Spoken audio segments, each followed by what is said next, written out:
Good morning, student. My name is Ramandeep Kaur. I am from Satyam Group of Institute Nakodar. मैं आपको managerial economics का subject पढ़ाऊंगी।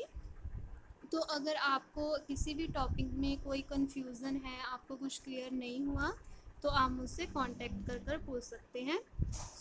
आपके managerial economics के syllabus में आपका first topic है मैनेजरियल इकोनॉमिक्स का मीनिंग, डेफिनेशन, इसके नेचर।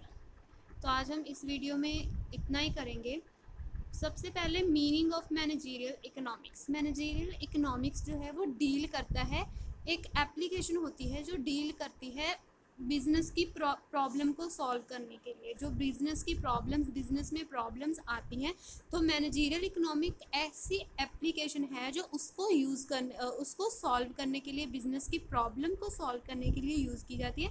इसमें मैनेजरियल इकोनॉमिक्स में हम इकोनॉमिक कंसेप्ट्स होते हैं, थ्योरीज होती हैं, टूल्स होते हैं, उनको यूज़ करते हैं प्रॉब्लम्स को, बिजनेस के में जो भी प्रॉब्लम्स अराइज होती हैं उनको सॉल्व करने के लिए। ये कॉम्बिनेशन होता है इकोनॉमिक थ्योरी का भी और मैनेजरियल थ्योरी का भी। इकोनॉमिक्स थ्योरी और मैनेजरियल थ्योरी दोनों का कॉम्बिनेशन होता है।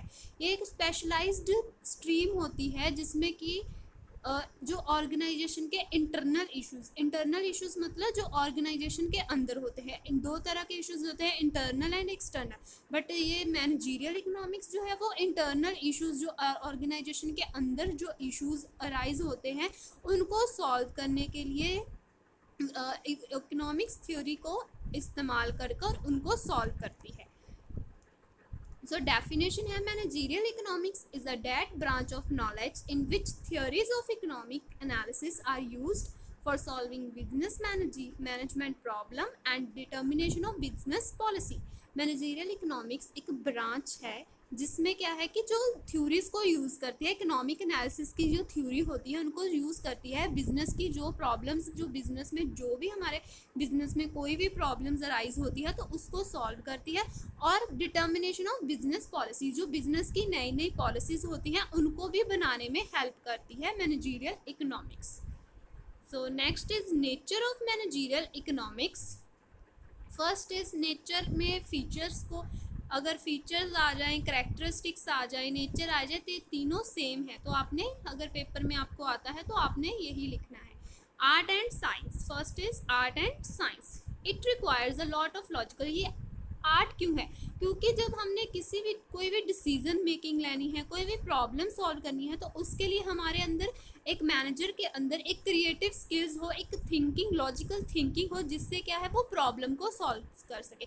इसलिए इसको आर्ट कहते हैं, क्योंकि इसमें क्रिएटिव स्किल्स की ज़रूरत होती है। नेक्स्ट इसको साइंस क्यों कहते हैं? क्योंकि इसमें बहुत सारे इकोनॉमिक प्रिंसिपल्स, टेक्निक्स, मैथड जो है वो सॉल्व किए जाते हैं बिजनेस की प्रॉब्लम्स को सॉल्व करने के लिए। तो ये क्या है, साइंस भी है और आर्ट भी है। आर्ट क्यों मैंने आपको बता दिया, क्योंकि स्किल्स यूज़ होती है, क्रिएटिव स्किल्स यूज़ होती हैं। और साइंस क्यों है? क्योंकि इसमें बहुत सारी टेक्निक्स, मैथड जो है प्रॉब्लम को सॉल्व करने के लिए यूज़ की जाते हैं। Second point is micro economics. Micro economics, जो मैनेजरियल इकोनॉमिक्स है वो माइक्रो इकोनॉमिक्स का पार्ट है। माइक्रो का मतलब होता है छोटा। तो जो माइक्रो इकोनॉमिक्स है उसमें ये है कि मैनेजर्स जो हैं वो डील करते हैं जो किसी पर्टिकुलर सिर्फ एक ऑर्गेनाइजेशन में, रादर देन के वो पूरी होल इकोनॉमी की जो ऑर्गेनाइजेशन है उनको इंक्लूड करें। माइक्रो इकोनॉमिक्स में सिर्फ और सिर्फ एक पर्टिकुलर ऑर्गेनाइजेशन को ही इंक्लूड किया जाता है। पूरी इकोनॉमी में जितनी ऑर्गेनाइजेशन है, लार्ज लेवल के पर जो ऑर्गेनाइजेशन है उनको इंक्लूड नहीं किया जाता। तो जो मैनेजरियल इकोनॉमिक्स है वो माइक्रो इकोनॉमिक्स का पार्ट है। Next, multi disciplinary. जो माइक्रो इकोनॉमिक्स है उसमें बहुत सारे डिसिप्लिन्स इंक्लूड किए जाते हैं मैनेजरियल इकोनॉमिक्स में। जैसे कि अकाउंटिंग में भी मैनेजरियल इकोनॉमिक्स की ज़रूरत होती है, फिनांस, प्रोडक्शन, ह्यूमन रिसोर्स, सब में जो है मैनेजरियल इकोनॉमिक्स की ज़रूरत होती है। इसलिए इसको मल्टी डिसिप्लिनरी भी कहा जाता है, क्योंकि ये अकाउंटिंग में, फिनांस में, प्रोडक्शन, ह्यूमन रिसोर्स सब में इंक्लूड होती है हमारी मैनेजरियल इकोनॉमिक्स। प्रैग्मेटिक होता है प्रैक्टिकली, लॉजिकली। जो मैनेजरियल इकोनॉमिक्स है वो प्रैक्टिकली और लॉजिकल अप्रोच होती है, जो डे टू डे बिजनेस में प्रॉब्लम्स अराइज होती है उनको सॉल्व करने के लिए प्रैक्टिकली एंड लॉजिकल अप्रोच होती है। Next is decision making. जो मैनेजरियल इकोनॉमिक्स है वो डिसीजन मेकिंग में हेल्प करता है। जो इकोनॉमिक्स में जो डिसीजन होते हैं वो रैशनल होते हैं।